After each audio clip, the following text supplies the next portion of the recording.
Oi, pessoal. Sejam todos mais uma vez muito bem-vindos ao canal Espiritismo e Renovação. Que todos se sintam acolhidos, bem-vindos, né?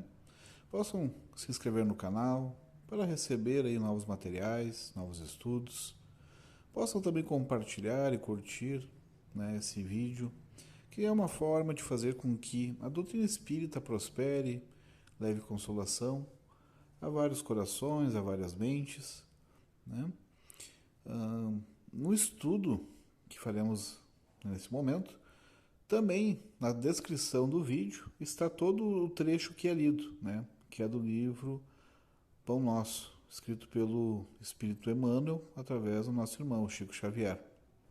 Então, a gente vai fazer a leitura do capítulo 17, que fala a respeito da intercessão. Irmãos, orai por nós. Paulo, primeira epístola aos Tessalonicenses, capítulo 5, versículo 25. Muitas criaturas sorriem ironicamente quando se lhes fala das orações intercessórias.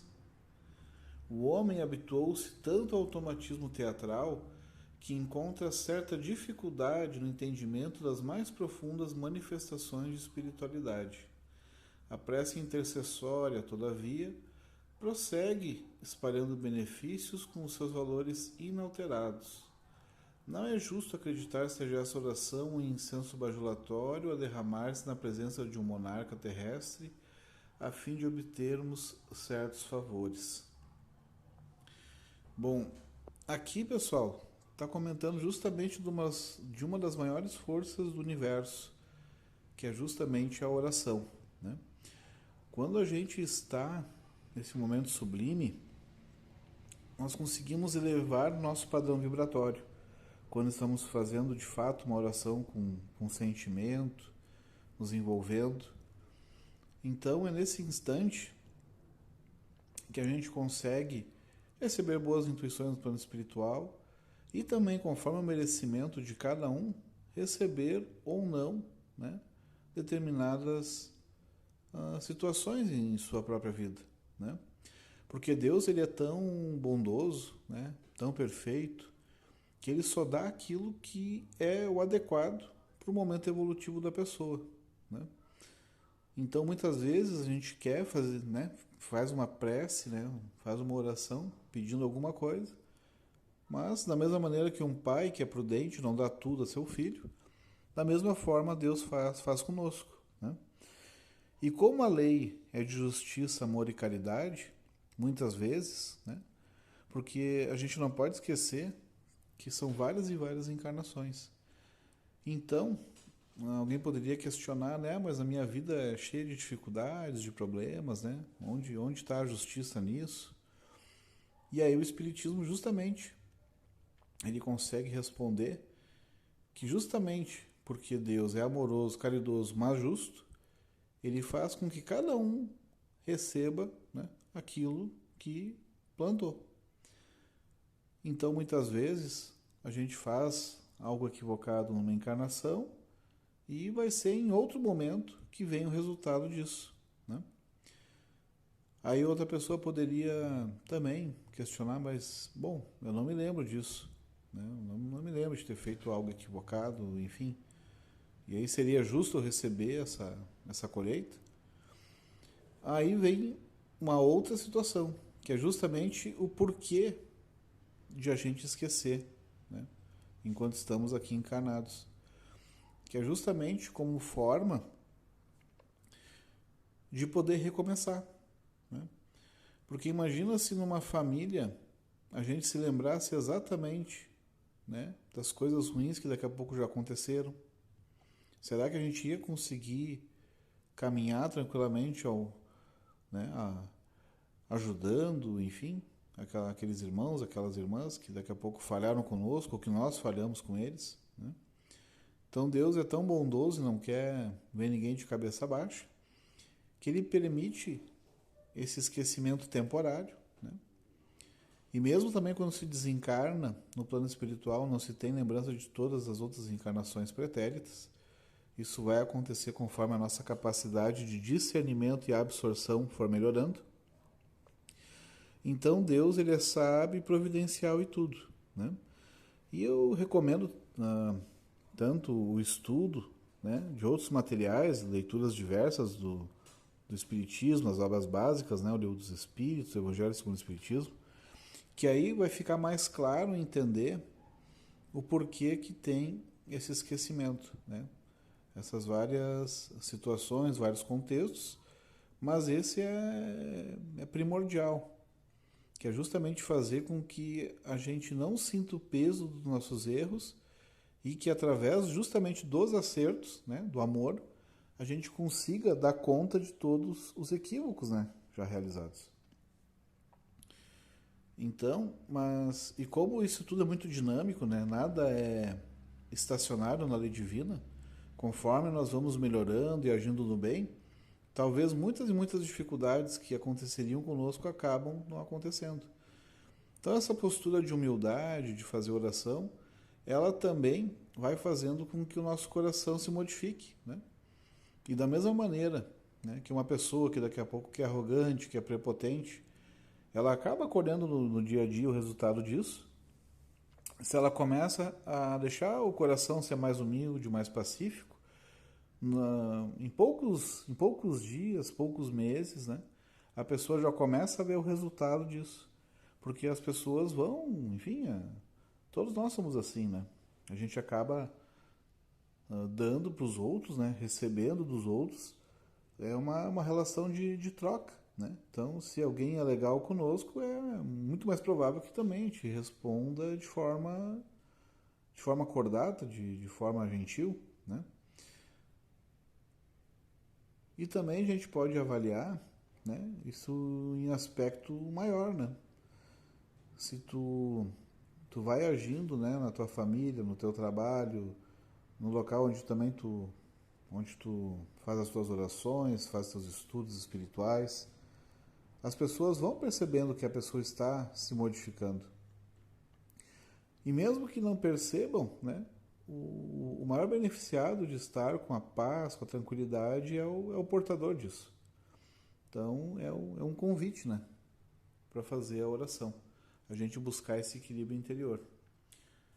Prosseguindo então na leitura, a súplica da intercessão é dos mais belos atos de fraternidade e constitui a emissão de forças benéficas e iluminativas que, partindo do espírito sincero, vão ao objetivo visado por abençoar a contribuição de conforto e energia. Isso não acontece, porém, a pretexto de obséquio, ou seja, favor, mas em consequência de leis justas. O homem custa a crer na influenciação das ondas invisíveis do pensamento. Contudo, o espaço que o cerca está cheio de sons que os seus ouvidos materiais não registram. Só admite o auxílio tangível. No entanto, na própria natureza física, vêem-se árvores veneranas que protegem e conservam ervas e arbustos a lhe receberem as bênçãos da vida, sem lhes tocarem jamais as raízes e os troncos. Não ouvides os bens da intercessão. Jesus orou por seus discípulos e seguidores nas horas supremas. Então essa questão, né, na influenciação das ondas invisíveis do pensamento, né? Tem estudos, né, por exemplo, com água, que a pessoa fica direcionando para esse material, né, H2O, a água, determinados tipos de pensamento. E aí eles verificam como é que é a constituição interna, né? Como é que ficou a água. E ao mesmo tempo, com pensamentos ruins, né? Malévolos. E aí se começa a perceber que essa foto microscópica também se modifica. Então, a gente começa a perceber que se a gente consegue, só através do nosso pensamento, num elemento externo, né? Num copo d'água externo, a gente já consegue fazer modificações tão profundas, né? Imagina no nosso corpo, que é basicamente constituído de água, né? Em grande parte. Este também é justamente um dos princípios, né, da água fluidificada, que a pessoa coloca ali, né, quando vai na palestra espírita, por exemplo, deixa ali a sua garrafinha de água, a espiritualidade vai lá e fluidifica aquela água, colocando elementos, né, para a saúde da pessoa, e depois ela toma em casa e melhora de várias patologias, e muitas delas, muitas vezes, bastante graves. Enfim, o Espiritismo traz todo esse cabedal de conhecimentos e mostra que, na verdade, o pensamento, sim, ele é muito influenciador da nossa conduta, né? A gente pode perceber no nosso próprio dia a dia, né, no próprio aspecto fisiológico, que os pensamentos também podem acabar desencadeando emoções, né? Inclusive no estudo da psicologia. Conforme a gente analisa um determinado contexto, isso pode produzir raiva, pode produzir tristeza, pode produzir alegria, e por consequência a gente modifica todo internamente, né, todo o nosso organismo, né, com liberações de hormônios, né, liberando, por exemplo, cortisol, a gente pode liberar adrenalina, mas enfim, o ser humano, ele é... Tem um livro que é muito interessante sobre isso, né, o Pensamento e Vida, e ali a gente consegue ver várias questões desse âmbito, né. Então, a própria questão, né, do que a gente consegue receber, do que a gente consegue atrair, e a partir do momento que a gente começa a entender um pouco disso, a gente já consegue modificar, né, a nossa vida interna, nossos padrões de relacionamentos, né. Por vida interna, eu digo aquilo que a gente pensa no dia a dia, né, as nossas questões, nossos problemas. Então, a gente observando o pensamento, a gente consegue fazer, assim, mudanças de perspectiva bem interessante, né? Isso até no próprio âmbito, né, da terapia se entra mais a fundo nisso. E corroborando, né, por fim, né, Emmanuel coloca que é tão importante essa questão da oração, né, que o próprio Jesus orava pelos discípulos e pelos seguidores. Ou seja, se fosse algo que fosse inócuo, né, que não tivesse nenhuma valia, nenhuma serventia, Jesus não teria realizado esse ato, né? Então fica todo esse material aí para reflexão, né, a respeito da oração, da elevação do padrão vibratório, do próprio Jesus fazendo isso, né? Então são coisas interessantes para a gente pensar, né? E o quanto, né, essa questão do pensamento, da elevação, a gente se deixar, no sentido bom, né, entre aspas, contaminar, né, por essas energias boas, né, que a gente possa refletir sobre isso e sobre todos esses conhecimentos maravilhosos que a doutrina espírita nos traz. Agradeço então mais uma vez a todos, que possa deixar o seu curtir, que compartilhe o conteúdo, e assim a gente vai fortificando a palavra de Jesus, a palavra de Deus. Que todos nós sejamos iluminados. Que assim seja.